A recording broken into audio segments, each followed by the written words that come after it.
Что ж, доброе утро. Продолжается неделя, продолжается она так же, как и всегда. Каждый день начинается с утра, а каждое утро начинается с чего, Даша? Как всегда, с нашей любимой, семейной, доброй утренней программы «Утро Якутия». Мы приветствуем всех и, конечно же, желаем всем на ближайший час, как минимум, хорошего, бодрого настроения, потому что сегодня у нас будут, конечно, как обычно, интересные гости, интересные темы для обсуждения, ну и, конечно, последние новости и хорошие советы. Поэтому будьте с нами, просыпаемся, заряжаемся. Сегодня уже четверг. Уже Практически конец рабочей недели, поэтому, я думаю, есть Но что расслабляться рано. расслабляться рано, но запланировать уже свои выходные можно. Да, кстати, о планировании выходных тоже сегодня немножко кое-что будет, хотя, в принципе, те, кто с нами всегда, каждое утро встречает, сюрпризов там как таковых глобальных не будет. Тем не менее, сделаем все возможное, чтобы вы улыбнулись наступившему дню. Ну а сделает ли то же самое сегодня погода, давайте узнаем. В центральных районах температура воздуха на 6 часов утра была на отметке минус 34 градусов. В Заречной группе 34 ниже 0. В южных до 30 градусов мороза. В Вилюйской группе 37-39, в Нижнеленских до 38. А в западных 39 со знаком минус. В Колымане-Дигирской группе улусов 19-33, в Янских 33-45, ниже 0. На северо-западе ожидается до 36 градусов мороза. В Якутске температура воздуха на 6 часов утра была на отметке минус 33 градуса. Атмосферное давление 761 миллиметр ртутного столба. Ветер западный 2 метра в секунду. Сегодня днем преимущественно без осадков. Ветер северо-западный 2,6 метров в секунду. Температура воздуха ожидается до минус 31 градуса. Так, ну мы вот на этой неделе говорили про зимние забавы, даже вот наши холода и морозы якутские. И несмотря на теплую погоду, все равно мы в республике ограничены, да, некоторыми какими-то возможными активностями ввиду других климатических особенностей. А вот в других местах, в других регионах зиму иногда проводят, очень неожиданно для обычного обывателя. Так, например, любители активного отдыха сплавились на саббордах по реке Обь неподалеку от поселка Кудряшовский Новосибирской области в окружении завораживающего зимнего пейзажа. На опубликованных во вторник кадрах саббордисты пробиваются через туман. По данным средств массовой информации, на данном участке Обь не замерзает из-за сильного течения и сброса отработанной воды на Новосибирской ГЭС. Ну вот мы видим сейчас эти уникальные, красивейшие кадры, да. Хотелось бы, конечно, повторить это и в нашем регионе, но... Ну вот, как я и сказал про климатические особенности, у нас, в принципе, все водоемы, они напрочь в это время года замерзшие, поэтому разве что какие-то теплые источники, да, или вот вчера мы видели, как Руслан Ачиров окунался в Ямиконском улусе, там как бы и простор этой участка реки не такой большой. Да, на сапах не прокатишься, но Да. все же хотя бы полюбоваться подобной красотой, это уже что-то интересное, необычное, ну и как-то запоминающееся. Да.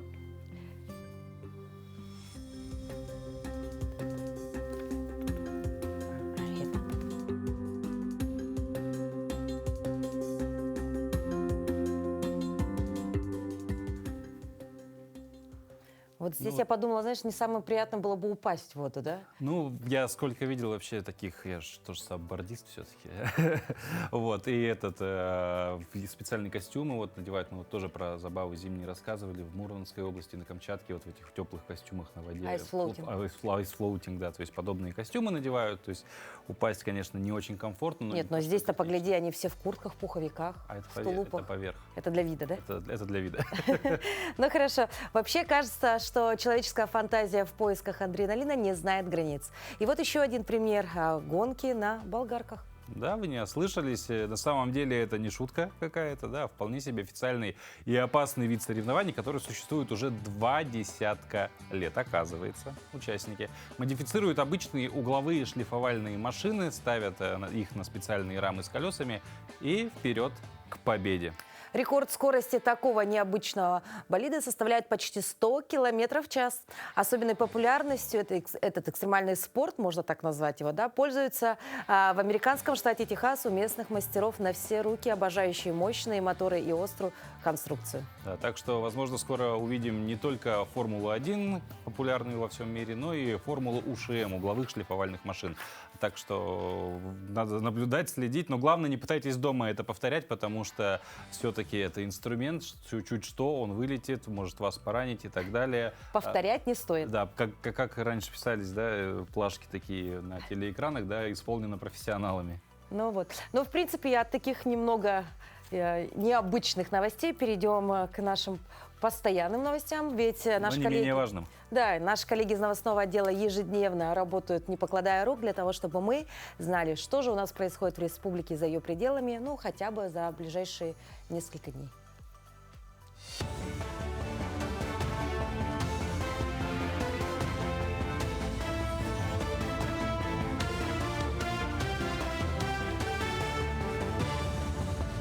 Доброе утро, Якутия. Далее блок новостей.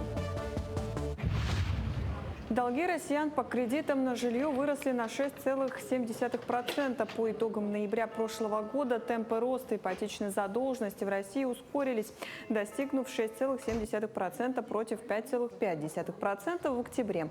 Согласно данным Центробанка, это произошло на фоне постепенного снижения ставок. Средний показатель по ипотеке опустился до 7,9% годовых. При этом интерес к обычным потребительским кредитам остается слабым, а их портфель продолжает сокращаться. Предварительные итоги декабря показывают, что к концу года активность заемщиков в сегменте недвижимости стала еще выше.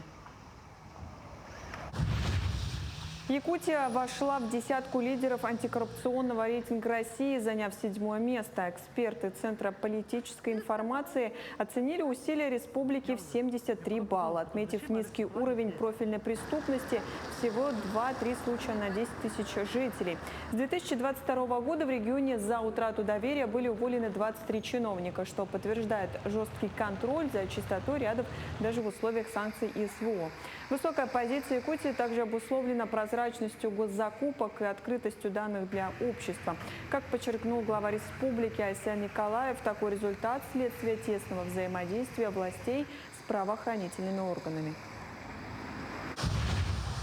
Безопасность превыше скорости. В Якутске готовятся к масштабному эксперименту на дорогах. На 4 оживленных перекрестках столицы ведут выделенную пешеходную фазу. Это значит, что люди смогут переходить дорогу во всех направлениях одновременно, пока весь транспорт стоит на красном.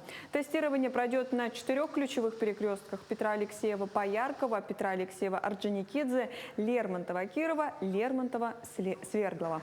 Специалисты будут следить, не вырастут ли пробки и насколько комфортно станет горожанам. Если эксперимент признают удачным, такая практика может стать постоянной для всего города.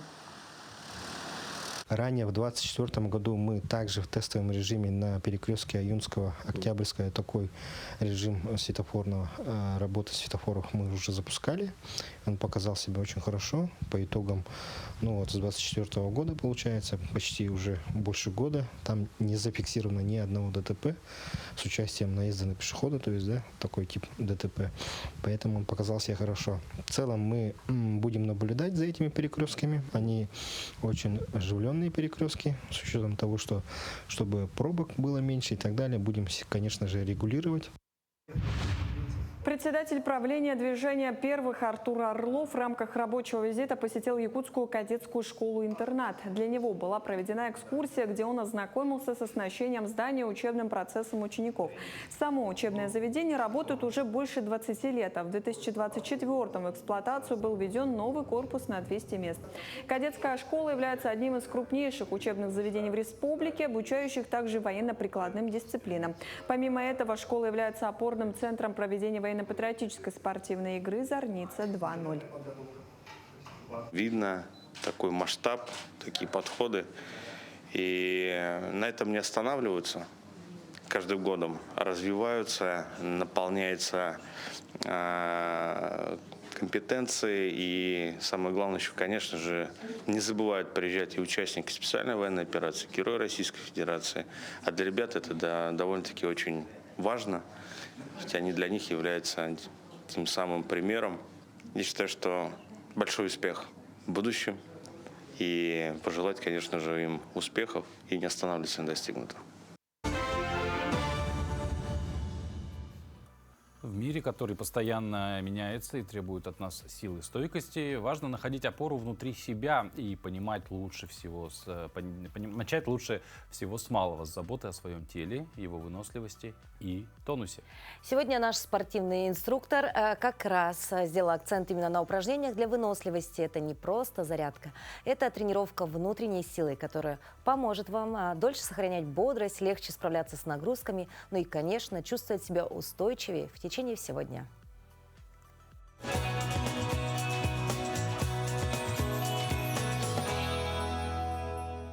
Всем привет, телезрители! Меня зовут Винокуров Гаврил. Сегодня мы сделаем функциональную тренировку на все тело. Первое наше упражнение – это джампинг. Делаем прыжки в стороны, руками, ногами работаем. У кого большой вес, болят суставы, делаем это шагово. Понятно, да? Давайте 20 повторений. Поехали. Раз, два. На верхней точке обязательно выдыхаем. Выдох. Выдох. Если мы не дышим, то идет кислородное голодание, головокружение, поднимается давление. Это у нас не должно быть. Обязательно дышим правильно. Выдох. Выдох. Выдох. Выдох. Если устали, не останавливаемся. Подключаем шаговые движения. Давайте еще 5 раз. Раз, два, три, 4, 5. Супер. Так, шагаем на месте. Пятками не касаемся. Мы тренируемся всего 5 минут, да? Из-за этого побольше движений. Наша цель – это поднять пульс. Тогда у нас запускается жиросжигание. Далее, наше второе упражнение. Мы руки поднимаем вверх и поочередно коленями касаемся. Лево, право, лево, право. Всего делаем 20 повторений. Приготовились? 3, 2, 1. Начали. Раз, два, 3, 4. Когда колени поднимаем, мы напрягаем пресс. Пресс. Напрягаем хорошенько. Когда касаемся, выдох. Выдох. Выдох. Выдох. Все максимально грамотно делаем. Все молодцы. Тренируемся спортом. Утренняя зарядка, она самая заряженная. Давайте 5 повторений делаем. Раз, два, 3, 4, 5. Супер. Сделали вдох и выдох. На месте шагаем. Пятками не касаемся пола. Так, следующее наше упражнение – это бёрпи, да? Бёрпи есть у нас усложненный вариант и также есть облегченный вариант. Я буду показывать облегченный вариант. Ноги поставили на ширину плеч, делаем наклон. Руки в пол, таз отводим назад, ноги назад, потом обратно возвращаемся и хлопок. Можем прыгать, можем нет. 5 повторений делаем, поехали. Наклоняемся, ноги назад, колени к себе и прыжок. Раз, ноги назад, колени к себе. В этом упражнении у нас подключаются все мышцы, руки, ноги, спина, пресс. И последнее давайте, колени назад, к себе и выдох. Супер. Все вместе сделали вдох и выдох. Не останавливаемся, ногами, руками работаем. Успокаиваемся. Вот, и у нас сейчас будет последнее наше упражнение. Это у нас глубокие приседания. Что мы делаем? Ноги поставили на ширине плеч, носки на 45 градусов, колени в сторону. Да? Приседаем глубоко, руками коснулись пола, наверху делаем хлопок. Понятно, да? Первое наше движение, таз отводим назад, коснулись, пятки не отрываем, касаемся, выдох. 10 повторений, поехали. Раз, два. Ноги – это наша сила. Обязательно каждый человек должен уметь тренировать ноги, должен уметь приседать, а именно грамотно. Вот, мужчины особенно. От ног зависит многое. Вот, давайте еще 5 повторений. Раз, наверху выдыхаем. 2, 3, 4, 5. Супер. На месте не стоим. Шагаем на месте, пятками не касаемся. Давайте все вместе сделали вдох, выдох. Еще раз. Вдох и выдох. И последний вдох и выдох. Давайте все вместе выпрямляем руку, правую руку. Ладони прямо смотрят и держим 3 секунды. Раз, два, 3. Поменяли. Раз, два, 3. Плечи. Раз, два, 3. В другую сторону. Удерживаем. Раз, два, 3. Ноги поставили шире плеч, делаем наклон и удерживаем 5 секунд. Раз, два, 3, 4, 5. Квадрицепсы, передняя часть ноги, 5 секунд. Раз, два, 3, 4, 5. другая нога. Раз, два, три, четыре, пять. Молодцы. Все вместе потянулись вверх, вдох и выдох. И на этом мы закончили. Если вы каждое утро будете делать зарядку, это даст много сил, энергии и новых побед. А с 21 по 23 января в Якутии проходит январское совещание работников образования. Гостем мероприятия стал Михаил Иванов, победитель всероссийского конкурса педагогических работников системы среднего профессионального образования «Мастер года 2025» и советник министра просвещения Российской Федерации. И сегодня он у нас в студии. Михаил, доброе утро. Доброе утро. Вы впервые в Якутии, если мы не ошибаемся, да? И какие впечатления произвела, для начала на вас республика наша? На самом деле, вот Якутия встретила просто великолепно. На подлете к Якутску небо озарило северное сияние. Вот на самом деле я сам с севера, много летаю, но именно с борта самолета северное сияние удалось увидеть только у вас. Ну, это такое... Незабываемая, на самом деле, мне кажется, картинка такая. Мы, жители Якутии, не всегда можем увидеть такое уникальное явление природное, да? Но это хороший знак был, наверное, что добро пожаловать, и все у вас здесь получится. Хорошо, ну и вот... Перейдем вот к конкурсу «Мастер года», победителем которого вы стали. А вообще, как изменилась ваша жизнь после победы в конкурсе, и почему, на ваш взгляд, участие педагогов в подобных конкурсах важно не только для них самих, наверное, да, но и вообще в целом для системы образования? Ну, участие в конкурсе «Мастер года» — это такой этап жизни, можно сказать, поделил до и после. Сейчас есть понимание то, что ты работаешь на систему, ты работаешь в системе, и ты работаешь на результат. Для чего вообще нужно участвовать в конкурсах? На самом деле это не про победы и соревнования, это больше про общение, новые веяния. И вот сейчас, после конкурса, я могу с уверенностью сказать, что у меня во всех регионах нашей необъятной родины есть друзья, коллеги, знакомые, с которыми можно обсудить какие-то профессиональные вещи, которые понимают тебя с полуслова. Ну, действительно, сложилось очень такое доброе, приятное общение, которое развивает не только тебя как профессионала, но и всю систему СПО. Но мы знаем, что вы являетесь преподавателем в сфере туризма, да, и гостеприимства в Ямальском многопрофильном колледже, да.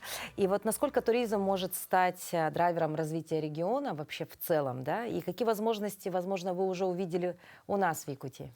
Если говорить в целом про туризм, то действительно это драйвер развития. Сейчас объясню.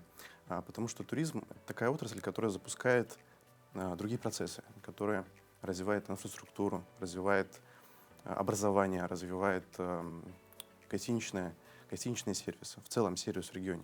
Это действительно очень важно, потому что, когда к нам приезжают туристы, ну, что им нужно? Им нужно найти место размещения, нужно создать хорошую программу. Ну и, конечно же, для этого всего нужны люди, нужны специалисты. И вот сейчас в рамках своей работы я занимаюсь тем, чтобы подготовить специалистов, которые будут вводить туризм на новый уровень. А если говорить про Якутию, Якутск в том числе, это очень похожий по этнокультурному туризму, условиям регион с Ямалом. Ну, действительно, нет ощущения того, что я уехал куда-то очень далеко, но с Ямала. На самом деле ощущение, что я дома, потому что и температура похожая, на самом деле не холодно. Вот, возвращаясь к первому вопросу, Якутия встретила очень тепло, не сильно холодно на улице. Мы тоже радуемся этим. Да, ну не только, конечно, климатически, но еще и душевно. Очень душевные, теплые люди. Это очень радует. Поэтому, да, развитие у Якутии в разрезе этнокультурного, гастрономического туризма огромное. Но для этого нужны люди. Поэтому, конечно, система СПО сейчас будет работать именно на то, чтобы подготовить высококлассных специалистов.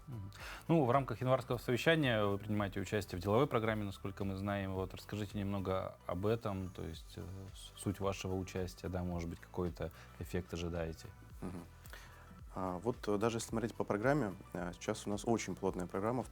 Вчера с утра и до позднего вечера мы были на экскурсиях в разных колледжах, посмотрели материально-техническую базу. Действительно, очень хорошие результаты отметили наши студенты, ваши студенты. Показали несколько мастер-классов, как они готовятся к профессиональным чемпионатам, к примеру, Обилимпикс и профессионалы. Конечно, да, стоит больше уделять внимание мне как спикеру на то, чтобы подсказывать, может быть, оригинальный опыт Ямала, в разрезе Якутии, и экспертная оценка работ в рамках педальпа.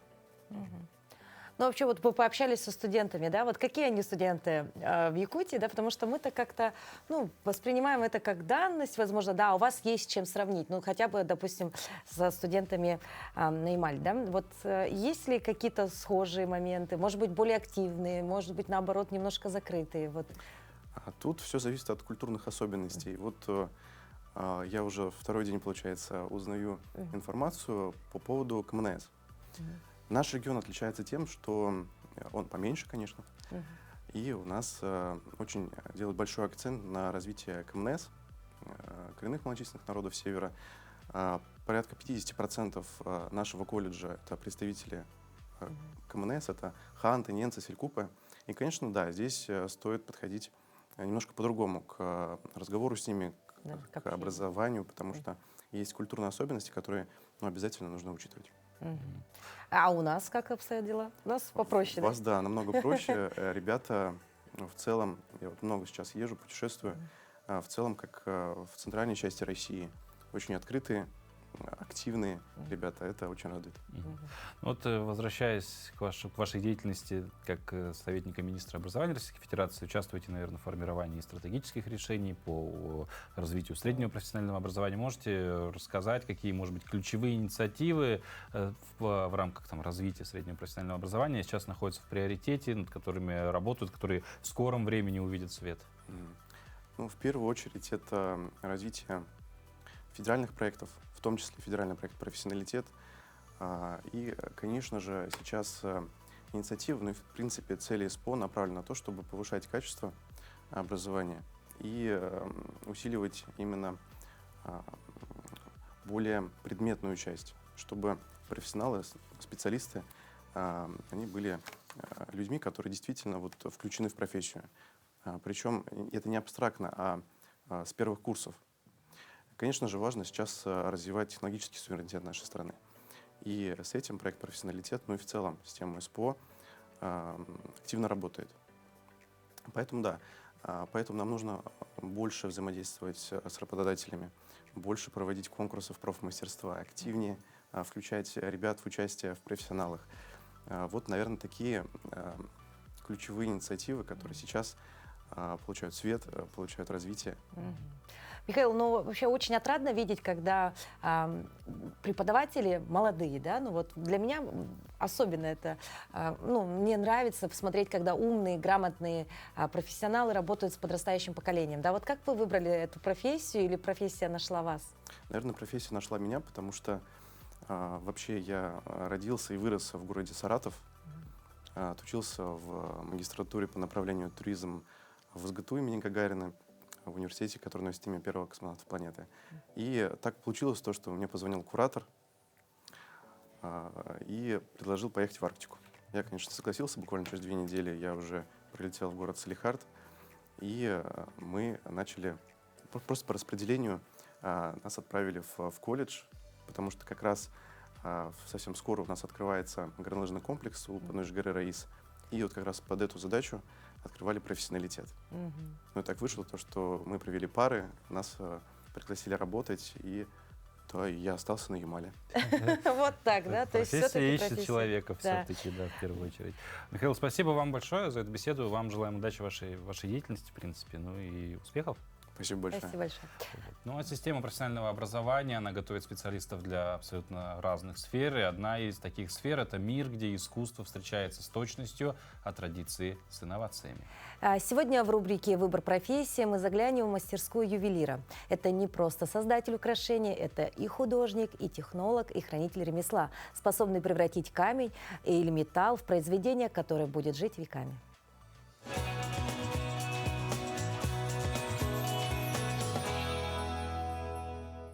Я выбрала профессию, потому что мой папа был ювелиром и учился в этом же техникуме. И с детства я наблюдала процесс его работы. Я начала рисовать с 4 класса, наверное. Рисовала, и в конце я тоже решила учиться в этом техникуме на профессии ювелир. Я люблю свою будущую профессию, потому что являюсь творческим человеком, воплощаю свои идеи в реальность. Сложности бывают разные. Например, не получается пайка, закрепка камней, выпиловка. Но со временем, с приобретением навыков не бывает сложностей. Мы рисуем разные эскизы и воплощаем в реальность. Сначала нужно рисовать эскизы, потом его одобряют, смотрят преподаватели, и вырезаем этот эскиз и клеим на металл. Потом делаем сверление и уже вот выпиловку делаем. И в конце обработка, когда нужно соединять разные элементы, делаем пайку, и потом уже полировка. И получается изделие. Важные качества — это стрессоустойчивость, усидчивость, аккуратность, внимательность и, главное, экономность. Потому что расход очень большой, и металл, конечно же, дорогой. Поэтому все нужно рассчитывать. Ребятам, которые хотят стать ювелиром, я бы посоветовала: не надо бояться, когда ты не умеешь рисовать. Здесь учат с нуля. Не бойтесь и не сдавайтесь, рисуйте, воплощайте свои мечты в реальность. И у вас обязательно все получится. За каждой профессией, даже самой творческой и тонкой, стоит человек, который когда-то зажег в ученике интерес. И это учитель. Тот, кто помогает не просто освоить навык, а понять его глубину и значение. Учитель – это тот, кто всегда готов ответить на интересные вопросы своих и не только своих учеников. То же самое происходит и в рубрике «Спроси учителя». Здесь школьники задают вопросы педагогам самых разных предметов. Ребята интересует не только теория, но и то, как знания работают в реальности. Какие вопросы подготовили ученики и в какой предметной области, узнаем далее.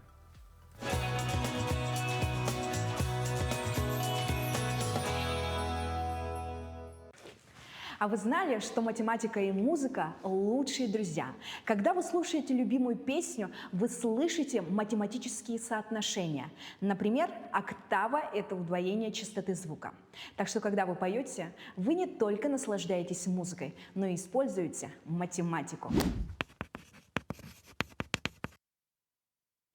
Ютюканинен, всем здравствуйте! Я Валентина Варламова. Сегодня в нашем проекте «Спроси учителя» мы погрузимся в удивительный мир царицы всех наук – математики. У нас в гостях учитель математики физико-технического лицея имени Владимира Петровича Ларионова Любовь Сергеевна Герасимова. Ее выпускники не раз становились стабальниками по профильной математике единого государственного экзамена.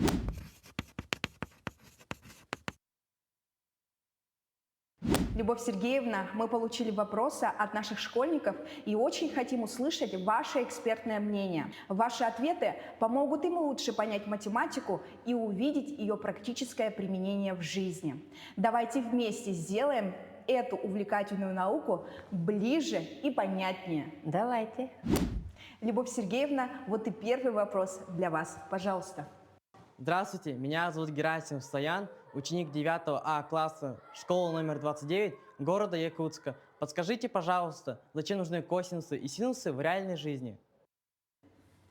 Очень хороший вопрос. Меня тоже мои ученики часто спрашивают так.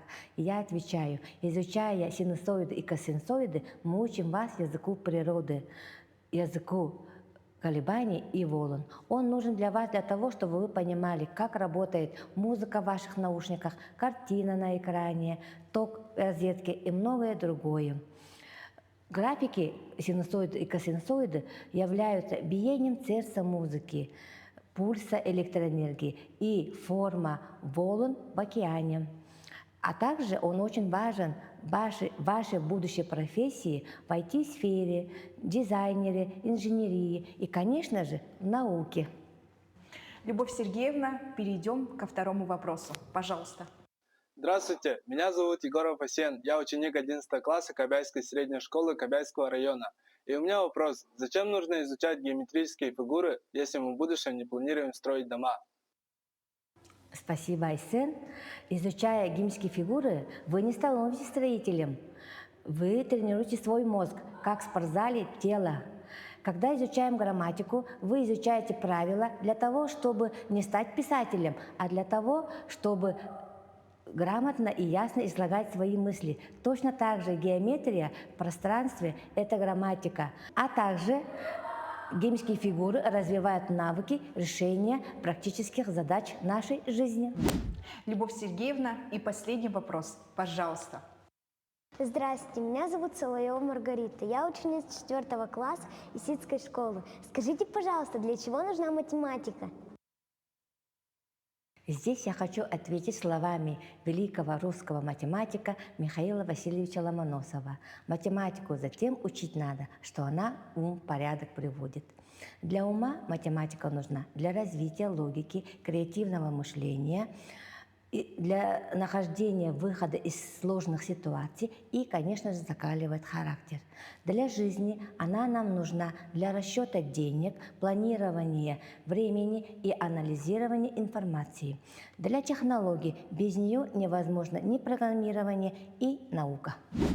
Любовь Сергеевна, благодарим вас за ваши ценные ответы, а вас, дорогие школьники, за актуальные и интересные вопросы. Помните, каждый ваш вопрос – это шаг к новым открытиям и пониманию окружающего мира. Не забывайте следить за новыми выпусками нашего проекта. Спасибо, что были с нами, и до новых встреч! Ну, а учеба – это вообще, в принципе, важная вещь, и в любое время, в любом возрасте, никогда не поздно, а и даже больше скажу, нужно учиться. Нужно учиться постоянно, особенно в нашем динамично развивающемся мире, но от этого, конечно же, можно в какой-то момент устать и немножко утомиться. Ну и, допустим, один из вариантов отдыха и Отвлечься, хорошего времяпрепровождения – это, конечно же, поход в кинотеатр. А ведь зачастую многие киноленты также могут стать учебным пособием. Потому что они создают настроение, да, переносят другие миры, дарят впечатления и дают повод тоже призадуматься иногда над некоторыми вещами. Поэтому давайте узнаем, какие картины с сегодняшнего дня на большом экране можно посмотреть.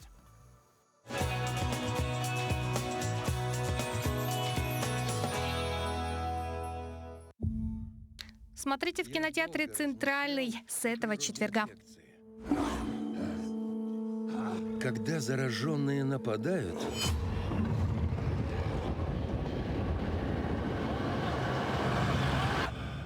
что они видят? Зомби-хоррор 28 лет спустя. Храм костей.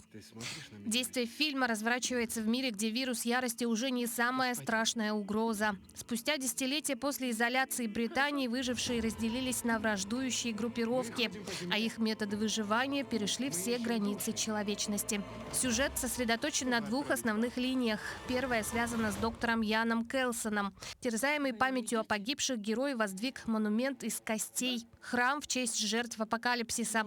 В своих уединенных исследованиях доктор приближается к опасной грани. Герой начинает верить, что инфекцию можно не только сдерживать, но и лечить. Вторая линия следует за Спайком, который после встречи с бандой Джимми Кристалла оказывается в ее рядах. Секта, которая поклоняется жестокости и насилию, а их лидер носит перевернутый крест как символ отрицания старого мира. Столкновение между реальным, но травмированным миром Келсона и первобытным садистским культом Кристалла станет центральным конфликтом фильма, поднимающим вопрос о том, кто на самом деле является чудовищем в этом новом мире.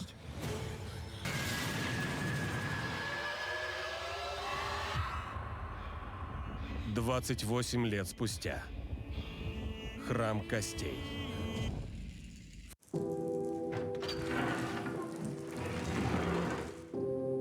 Джеймс, прошло уже столько времени. Что-то случилось. На российские экраны выходит «Возвращение в Сайлент Хилл». Один из самых ожидаемых хорроров начала года и, пожалуй, самая амбициозная попытка за последние десятилетия экранизировать культовую видеоигру. В основе фильма сюжет одной из самых признанных и эмоционально тяжелых игр в истории жанра ужасов. Главный герой Джеймс Сандерленд переживает утрату жены Мэри. Спустя время он получает от нее письмо с просьбой вернуться в Сайленд-Хилл, город, где они когда-то были счастливы. Джеймс отправляется туда, несмотря на то, что Мэри, как он считал, давно нет в живых. По мере поисков жены герой все глубже погружается в кошмар, где границы между реальностью, воспоминаниями и безумием постепенно стираются. При этом для того, чтобы понимать происходящее в фильме, не нужно смотреть первые две части. Ведь так же, как в игровой серии, вторая часть обособлена своим сюжетом. Так и экранизация рассказывает отдельную историю, никак не связанную с первой и второй частями. Но что бы ни случилось, я тебя не отпущу. Возвращение в Сайленд-Хилл. В кино с 22 января. Чё как? Ты кто вообще такой? Фли? Ты Фли? Фли-Бобо. Кинопрокатная компания «Наше кино» выпускает анимационный фильм «Фли-Бубу». В его основе яркое приключение мальчика Томаса, который мечтает доказать старшим брату и сестре, что уже достаточно взрослый для любых испытаний. Судьба сталкивает его с Фли-Бубу, необычным пушистым существом из параллельного измерения. И вместе с друзьями отправляются в пространство, где любая мечта становится явью. Не подходи ко мне! Я просто загадал желание. Я так рада. Смотрите! Что? Рыжик! Нужно спасать котика! Ведь ты наш брат! Самый лучший младший брат на свете! Желаем вам отличного настроения и приятного просмотра. И все за одного!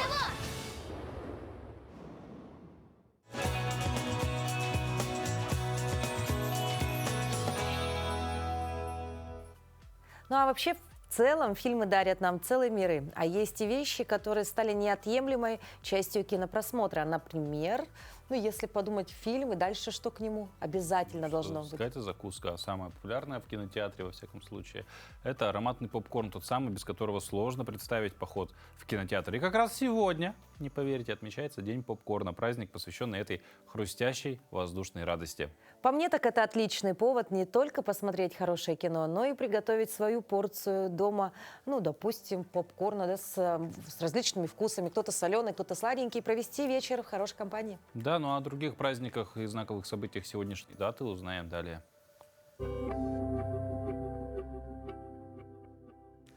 На календаре 22 января. Сегодня отмечают День авиации войск противовоздушной обороны России.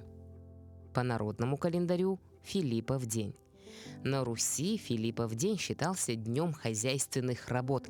За время праздников таких дел обычно накапливалось множество, и люди старались привести в порядок и свой дом, и себя. В этот день было принято затевать приборку, стирку, а также ходить в баню. Это называлось «смывать святки». Это день в истории. 1506 год. В Ватикане создана швейцарская гвардия для охраны понтификов и папской резиденции. 1630. День рождения воздушной кукурузы, попкорна. 1905. Кровавое воскресенье, ставшее началом революции 1905 года. 1969. Произошло покушение на генсека СССР Леонида Брежнева. В этот день родились Иван III, великий князь московский, Джордж Байрон, английский поэт-романтик, Феофан Затворник, русский богослов и проповедник-епископ, Лев Ландау, советский физик, академик, нобелевский лауреат, Валентина Талызина, советская и российская актриса театра и кино, народная артистка РСФСР. Михаил Моисеев, советский военачальник, генерал армии, российский общественный деятель. Именины сегодня отмечают Антонина, Захар, Павел, Петр и Филипп.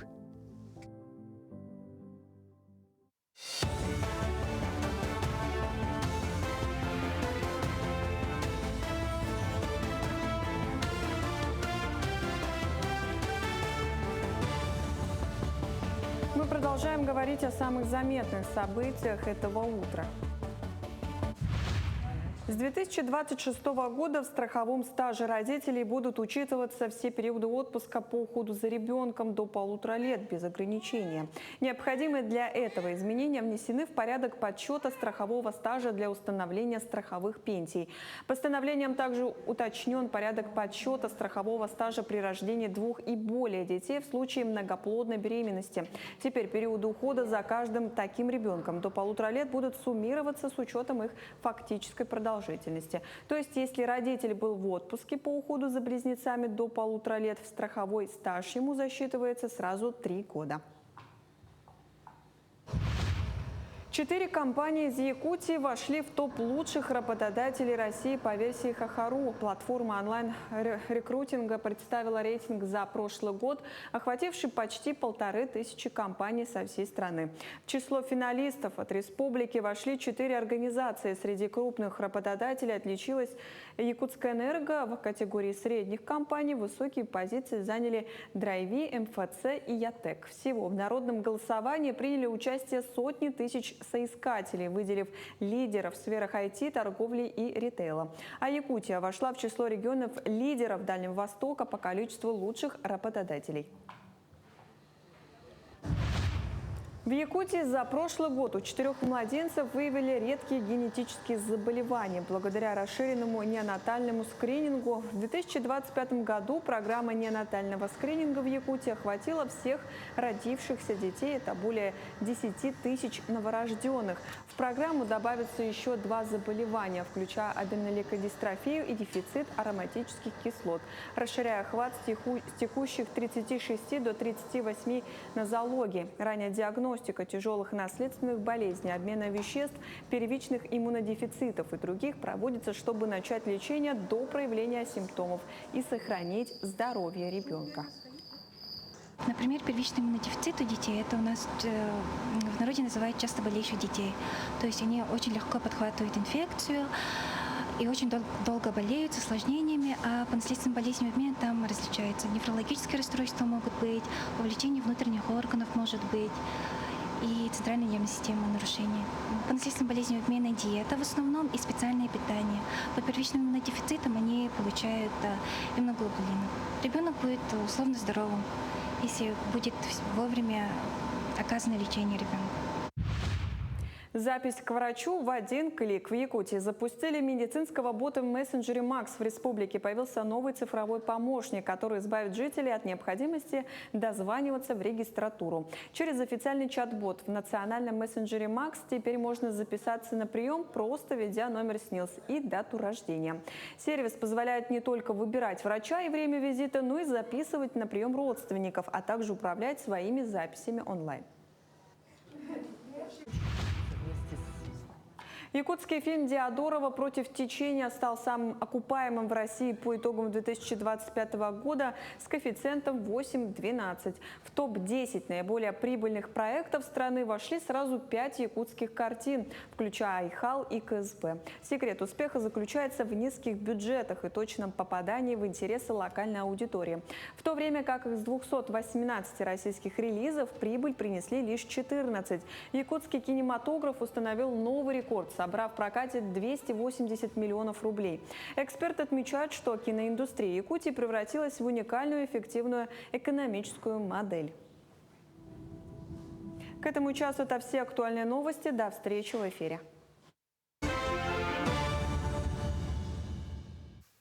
Спасибо большое нашим коллегам. Ну а мы двигаемся дальше. И следующий блок, целый блок нашей программы будет посвящен красоте, в частности, мода.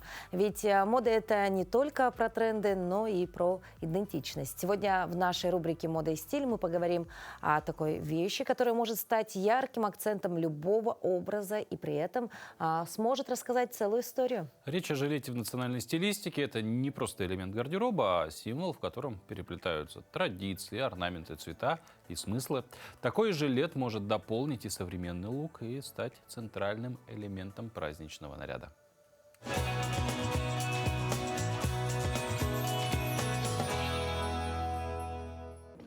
Доброе утро, дорогие друзья! Меня зовут Дарья Габышева, и это наша с вами любимая рубрика «Рекомендации по стилю». Сегодня мы с вами поговорим о одном уникальном предмете гардероба, который есть у многих. Например, это жилет в национальной стилистике.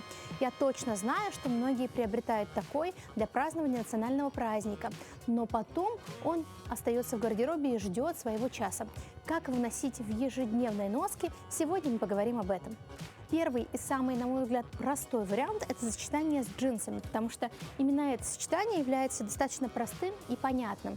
Наш жилет все-таки относится к стилистике этно, да? Также он хорошо будет смотреться в бохо-стиле, поэтому с джинсой подобные жилеты всегда смотрятся гармонично. Что можно добавить под жилет? Это может быть белый лонгслив, может быть черная водолазка, все, что вы посчитаете нужным и сочетающихся по цвету, потому что жилеты у всех все-таки могут быть разные. Я рекомендую выбирать базовые какие-то предметы гардероба, гладкие, которые, да, по фактуре своей достаточно тонкие, и тогда это точно будет выглядеть гармонично как осенью, так и зимой. Следующий вариант, который я предлагаю, будет хорошо смотреться, например, в офисной стилистике. Мы с вами можем попробовать какие-то брюки. Они могут быть и в клетку, и в полоску, могут быть простые базовые брюки для офиса. И в сочетании с нашим жилетом. Жилет выглядит достаточно нарядным за счет, например, материала, да, и пуговиц. У кого-то это может быть более базовая модель. Что бы я сделала? Сюда, думаю, что нужно нивелировать праздничность нашего жилета. Мы можем за счет, например, голубой рубашки базовой. Как-то раз мы уже с вами делали выпуск с голубыми рубашками, и вы видели, что они достаточно сочетаемые, да, такие являются базовыми все-таки. Здесь у нас сочетание голубого и синего очень хорошо смотрится, перекликается с оттенками на брюках. То есть такой вариант образа идеально подойдет для офиса. Также можно будет заменить на белую рубашку, на темно-синюю, либо на черную. Следующий вариант сочетания, например, с черной юбкой. Это может быть юбка любого фасона. Если у вас достаточно приталенный жилет, юбка у вас может быть и прямая, и трапеция, да, она может быть более воздушная по материалу, может быть офисная. То есть, смотрите, по сути сюда подойдет любая, даже кожаная юбка. В черном цвете, ну, это за счет, скажем так, гармонии цвета с жилетом. Например, если ваш жилет больше в серых оттенках, выбирайте базовый серый, да, в зависимости от ведущего цвета на вашем жилете. В таком случае я бы рекомендовала подчеркнуть стиль кантри. Возможно, к этому образу идеально подойдут сапоги с острым мысом, например, казаки, да. И если вы хотите сделать более грубые образы, то это могут быть кожаные ботинки. Если хотите сделать изящный женственный силуэт, выбирайте более плотные темные колготки и черные лодочки. Тогда зрительно ваш силуэт будет более точеный и вытянутый. Что бы я еще добавила к этому образу, для того, чтобы его немного усложнить? Например, дополнительный вариант на юбку. Здесь у нас есть, смотрите, какая интересная такая баска с такими вот, с бахромой, да. Бахрома сейчас один из трендов сезона. Бахромы много сейчас не бывает. Я рекомендую ее носить как с джинсами, так и с жилетами и так далее. Просто мы дополняем его на черную юбку. У нас зрительно вот такая вот бахрома красивая. Дальше мы усложняем все это, например, вот таким жилетом. И у нас получается интересный, сложный образ, который можно как раз-таки отнести к кантри-стилистике за счет бахромы. И сюда, конечно, лучше всего добавить больше кожаных аксессуаров. Ну а тем временем уже почти месяц прошел 2026 года, а с ним и новые модные тенденции, цвета и целый набор свежих правил стиля. Пока мы строили планы на январь, еще в прошлом месяце, в прошлом году, ведущие дизайнеры мира уже представляли коллекции на весну и лето этого года. Самое время и нам задуматься об обновлении гардероба.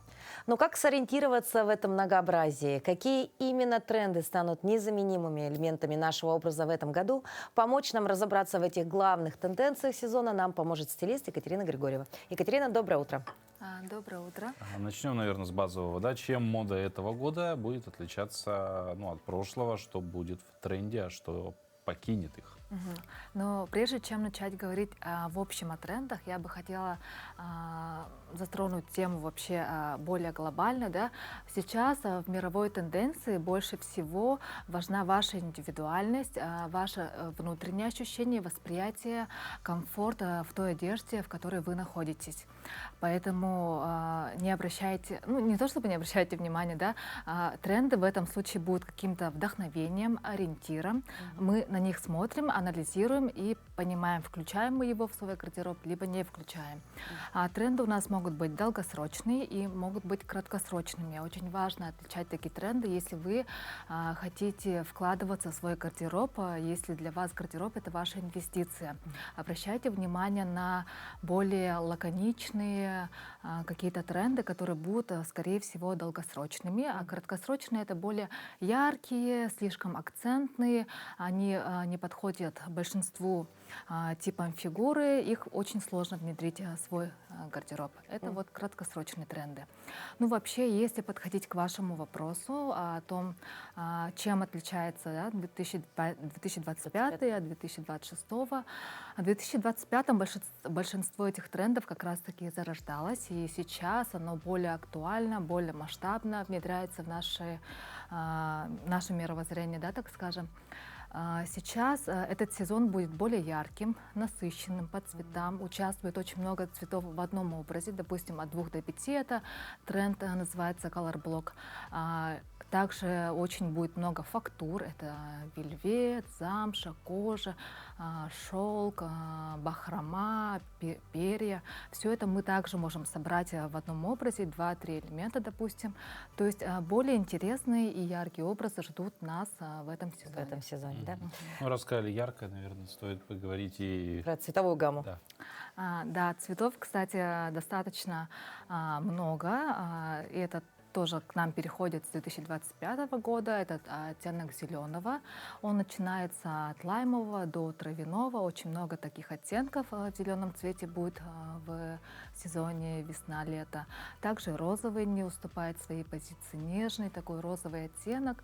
Очень хорошо будет смотреться летом, весной, в аксессуарных группах и каких-то верхах, низах.